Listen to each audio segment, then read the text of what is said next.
سبحان الله والحمد لله لا إله.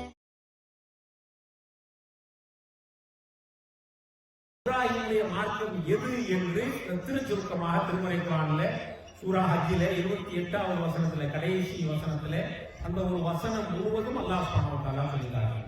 வஜாஹிது பில்லாஹி ஹக்க ஜிஹாதி, நீங்கள் எல்லாம் போராட வேண்டிய முறைப்படி போராடுங்கள். வஜ்தபாக்கும் வமா ஜஅல அலைக்கும் பித்தீனி மின் ஹரஜ், இந்த மார்க்கத்தில் அவன் உங்களுக்கு எந்த சிரமத்தையும் ஏற்படுத்தவில்லை. மில்லத் அபீக்கும் இப்ராஹிம் ஹுவ ஸம்மாக்கும் முஸ்லிமீன், இது உங்கள் தந்தையாகிய இப்ராஹிமுடைய மார்க்கமாகும். இதை பின்பற்றவர்களுக்கு அல்லாஹ் சுப்ஹானஹு வ தஆலா முஸ்லிம்கள் என்று பெயர் வைத்தார். மின் கப்ல ஹாதா யகூன ரசூல் ஷஹீதன் அலைக்கும் வ தகூனு ஷஹதா அலன் நாஸ், நீங்கள் இந்த தூதர் உங்களுக்கு இந்த மார்க்கத்தை எடுத்துச் சொல்வதற்காகவும் இந்த நீங்கள் மற்ற மனிதர்களுக்கு மார்க்கத்தை எடுத்துச் சொல்வதற்காகவும் அல்லாஹ் இதை ஏற்படுத்தியிருக்கிறான். வாக்கிமு ஸலாத்த, தொழுகை நிலைநிறுத்துங்கள். வாத்து ஜகாத்த, ஜகாத்தை கொடுத்துவார்கள். வாத்தசிமு பில்லாஹ், அல்லாஹ்வை பற்றி பிடித்துக் கொள்ளுங்கள், ஒற்றுமையாக எல்லாரும்.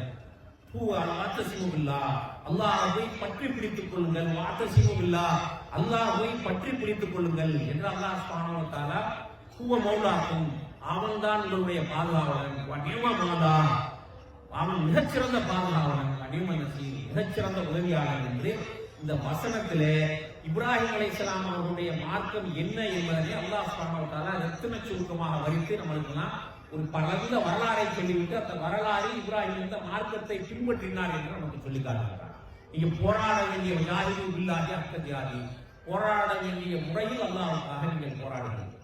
இன்று நாம் வாழக்கூடிய உலகத்திலே முஸ்லிம்களுடைய பெரும் பிரச்சனை உலகம் முழுவதும் ஏற்படக்கூடிய பிரச்சனைகளை எங்கு பார்த்தாலும் முஸ்லிம்கள் எங்கு பார்த்தாலும் பாலஸ்தீனத்திலே தொடங்கி இதுவரை அக்டோபர் மாதத்திலிருந்து இன்று வரைக்கும் ஏறத்தாழ 1 லட்சம் பெண்களும் குழந்தைகள் மட்டும் கொல்லப்பட்டிருக்கிறார்.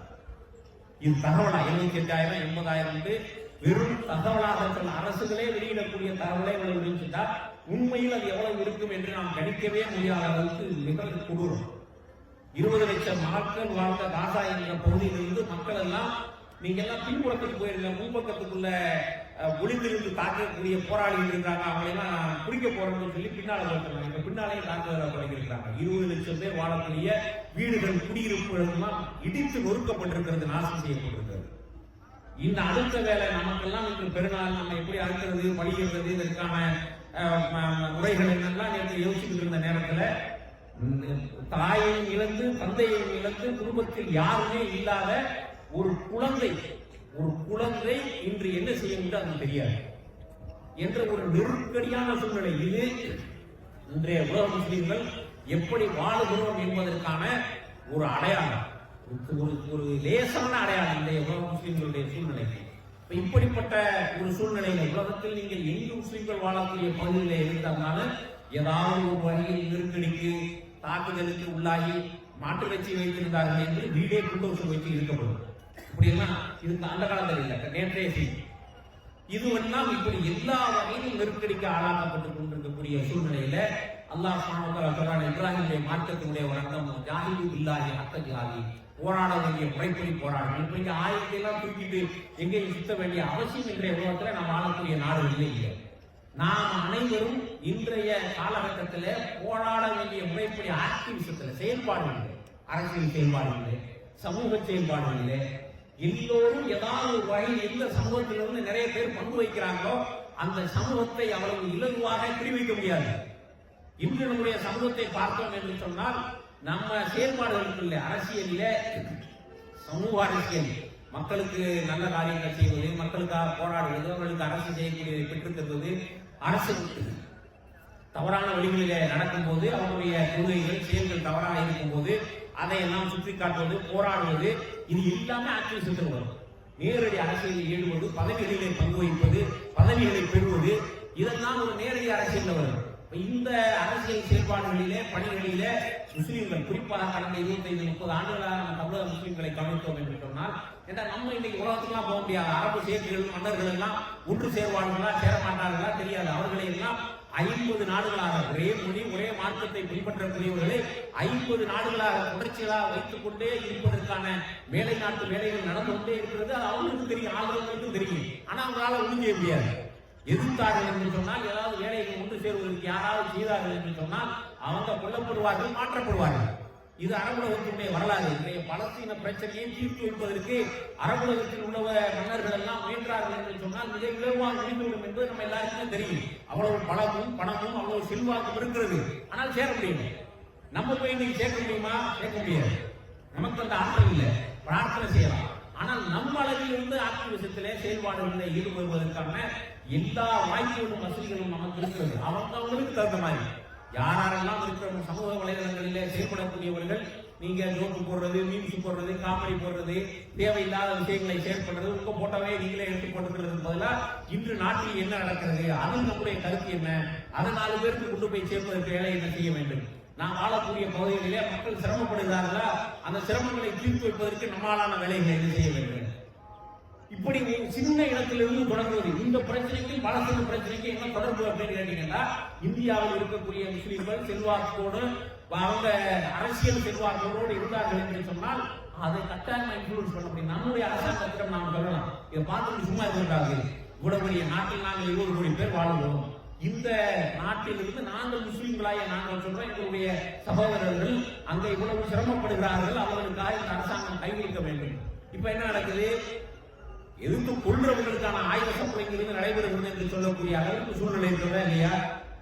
இந்த சூழ்நிலைகளை எல்லாம் மாற்றுவதற்கு நாம் இங்கே பலம் பெற்றவர்களாக, அதிகாரம் பெற்றவர்களாக, அதிகாரத்தில் பங்கு வகிக்கக்கூடியவர்களாக இருந்தோம் என்று சொன்னால் நம்மால் முடியும். அப்ப போராட வேண்டிய முறைப்படி போராடுறது தான் சொல்றாங்க. அந்த முறைப்படி நாம் போராடவில்லை.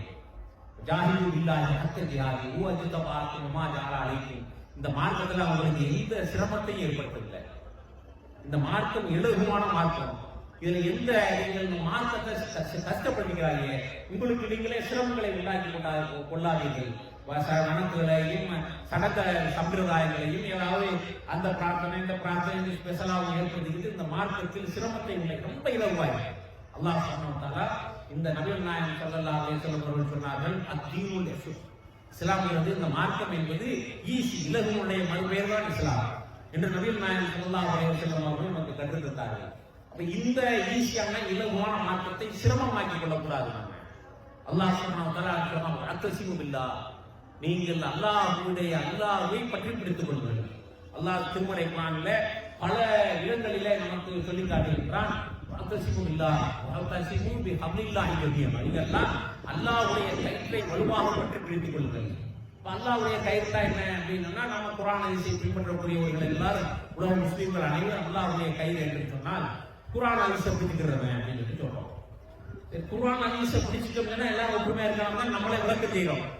குர்ஆன் ஹதீஸை பின்பற்றக்கூடிய எல்லாரும் ஒற்றுமையா இருக்கிறாங்களா?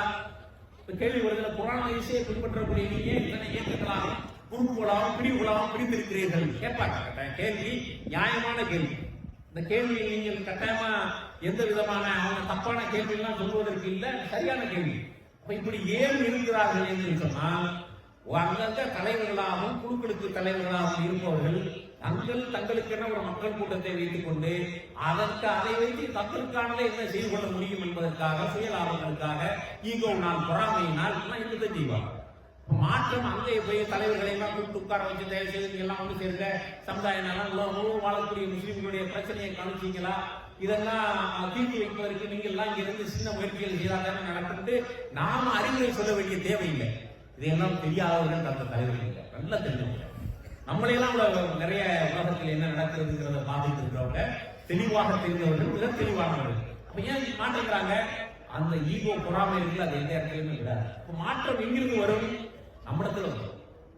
சாதாரண மக்களா நம்ம இருக்கிறவன் நம்மிடத்திலிருந்து இந்த மாற்றங்கள் உண்டாகும். எப்படி உண்டாகும்? அடிப்படையில இந்த மாற்றங்களை ஏற்படுத்துவதற்கு நாம் குழுக்களாகவோ கோத்திரங்களாகவோ இல்ல இயக்கங்களாகவோ, அதான் இப்ப லேட்டஸ்ட் வருஷனா புலங்கோத்திர சாதியுடைய புது வருஷம் மாதிரி தானே இருக்கு.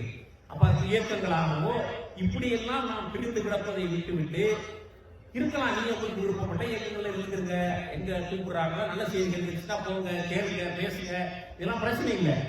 ஆனால் இது நீங்கள் ஒன்று சேர முடியாத அளவுக்கு, இங்க நாம ஒரு மரம் ஒரு மூத்து ஏற்பட்டு அந்த மூத்துல எல்லாரும் போய் நிற்க முடியாத அளவுக்கு, அதற்கு தொட வைக்க முடியாத அளவுக்கு, அதுல குழப்பங்கள் ஏற்படுத்தக்கூடிய அளவுக்கு ஒரு நல்ல காரியங்களில் ஒன்று கூட முடியாத அளவுக்கு சமூகம் சமுதாயம் சந்திக்கக்கூடிய ஒட்டுமொத்த பிரச்சனைகள், ஒட்டுமொத்த சமுதாயத்துக்கு பிரச்சனையாக இருக்கக்கூடிய காரியங்களில் கூட நாங்க எங்க இலக்கம் இருக்கு, தலைவர் இருக்கிறாரு, அவங்க எங்க கூப்பிடுறாங்களோ அந்த போராட்டத்துக்கு போவோம் என்று சொல்லக்கூடிய அளவிற்கு நம்மிடத்திலேயும் சாதாரண மக்களிடத்திலேயும் குரோதங்கள் உள்ளத்துல நிறைஞ்சு வெளியில அதிலிருந்து நாம ஒவ்வொருவரும் வெளியே வந்தோம்னா தலைவர்கள் இயற்கையாகவே இருந்துவாங்க. அப்புறம் அந்த தலைவர்களே இருக்க மாட்டாங்க. எந்த ஒரு கூட்டம், எந்த ஒரு இயக்கம், எந்த ஒரு ஆட்கள் நீங்கள் எங்களோடு மட்டுமே இருக்கணும், வேற எங்கேயும் போகக்கூடாங்களோ அங்க வழிகட்ட ஆரம்பிச்சு. இஸ்லாம் என்பது அது இல்லை. குர்ஆன் ஹதீஸை யார் சொன்னாலும் அதிலிருந்து சரியான குர்ஆனையும் சுன்னாவையும் எடுத்து நடக்க வேண்டியது நம்ம அனைவருடைய கடமை. அந்த அறிவு நமக்கு இல்லை என்று சொன்னால் நாளைக்கு அல்லாஹ் அவர்கள் எந்த தலைவர்களும் நம்மை காப்பாற்ற மாட்டார். மறுமை நாள்ல அல்லாஹ் சுப்ஹானஹு வ தஆலா இப்படி ஒரு சம்பவத்தை சொல்றாங்க. யௌம தல்லபு உஜூஹும் ஃபின்னார் யகூலு யா லைதனா அத்தாஅனா அல்லாஹ் வ அத்தாஅனா ரசூலா வ காலு ரப்பனா இன்ன சாத்தனா குப்ரானா ஃபஅல்லூன சபீலா ரப்பனா ஆத்திஹும் தஅவைனி மினல் அதாபி வல் லஅனன் கபீரா. நாளை மறுமையில் சில முகங்கள் போட்டு புரட்டப்படுகின்ற நாள்ல அவன் கத்துவாங்க, என்னுடைய இறைவா, இந்த உலகத்தில் வாழக்கூடிய காலத்துல அல்லாஹ்வையும் அவனுடைய தூதரையும் பின்பற்றி இருக்க கூடாதா? அப்ப என்ன செஞ்சுட்டு இருந்தாங்கன்னா தலைவர்களையும் பெரியார்களையும் பின்பற்றணும். அதுல இயக்க தலைவர்களும் அடங்கும். பெரியார்களையும் அவங்க மட்டும் விதிவிலக்கு இல்லை, எல்லாரும் அடங்கும், பின்பற்றணும்.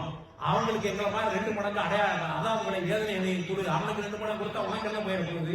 இந்த வசனம் நமக்கு சொல்லக்கூடிய செய்தி என்ன? மார்க்க உலக விஷயத்துல நீங்க எவ்வளவு தெளிவா இருக்கிற. பெருநாளைக்கு சட்டைக்கு போனீங்களே, எத்தனை கடையில ஏறினீங்க, எவ்வளவு பரட்டீங்க, எத்தனை சேலைகளை சுடிதார்களை பார்த்து ஒரு சட்டை செலக்ட் பண்ணிட்டு வந்தீங்க. மார்க்க விஷயத்துல 2 பேர் 2 கருத்து சொன்னா அதுக்கு ஒரு முடிவு போடுறதுக்கு ஆளுக்கான ஒரு கருத்து சொல்றாங்க. இது எப்படி நாங்க ஒரு முடிவு போடுறது பேசுறப்ப? அப்ப மறுமை, நிரந்தரமான மறுமை, 2 வருஷத்துல கிளிய போற சட்டைக்கு நீங்க கொடுக்கக்கூடிய முக்கியத்துவத்தை கூட மார்க்கத்திற்கு, மார்க்க நிரந்தர மறுமை வாழ்க்கைக்கான தயாரிப்புக்கு நம்மளால கொடுக்க முடியாதா? இதுவெல்லாம் நமக்கு நாமே சொல்லிக் கொள்ளக்கூடிய சாக்குப்போக்கு.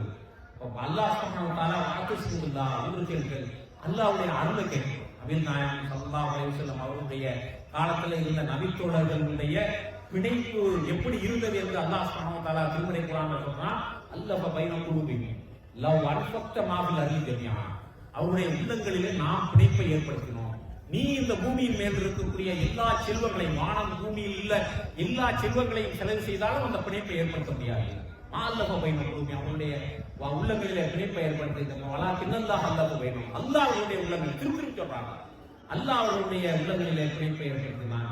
இன்னொரு ஹதீஸ் ஹக்கீம், அவன் ஞானம் மிக்கவன், மிகைத்தவன், எல்லாரையும் இணைத்தவன். அப்ப அல்லாஹ் இடத்துல நபித்தோழர்களுக்கு செய்த மாதிரி உள்ள அருளை எங்களுடைய உள்ளத்துக்கு, நாங்கள் வாழக்கூடிய காலத்தில் இருக்கக்கூடிய முஸ்லிம்களுக்கு செய், எங்களுடைய உள்ளங்களிலே பிணைப்பை ஏற்படுத்தி வை என்று அல்லாஹ் சுப்ஹானஹு வ தஆலாவிடம் நாம கேட்கிறோம்.